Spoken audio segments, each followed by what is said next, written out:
Good morning sa mga followers sa Vice Governor na page, no? This is your Vice Governor Mark Agas, assuring all my friends and all the people that your Vice Governor is doing fine.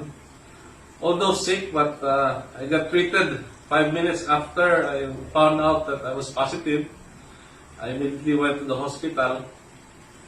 So, officially I suggest to people na nagduda nga doon natin positive nga doon natin COVID, di na kami yung in denial because the time nga makuha sa atong pag-in denial, the time na dapat maswab ta, mo to yung minus time na ito nga matrita sa hospital or sa mga doctors if we are symptomatic. No?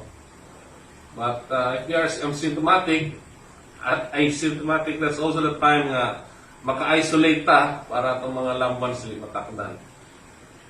Now, the vaccines really work. Unfortunately, kulang patag vaccine. But if you get the 2 doses, that's good, no? But it's not a total guarantee that you'll not be infected again. That's why it's still important to wear the mask, wear the shield, or if you're like them, you wear the entire PPE, no? And of course, to maintain the other protocol set up by the IEPF, as well as the head of PHO, the goal is DOH and local PHOs or local governments. Okay? So, sa mga naipunta, Governor Agas is doing okay. Bago lang sa kaon karon, he just ate. As you know, COVID attacks the lungs and it was his lungs that was the primary target. And thank you for your prayers. Nagkamilagro, no? You almost passed out, but due to your help, your prayers, the wonderful doctors here, Dr. Jonah, Dr. M.M. Banya, Dr. Chin, atong amigos, Dr. Clint Fernandez, of course, Dr. Balaso, always, my God. I've been indebted to you for the longest time. I owe my life, my parents. The wonderful PDNs, no? Personal duty nurses and nurses here, also in isolation in MCDC. Dr. Raso and JP Malibira, they're here. They're trying to help.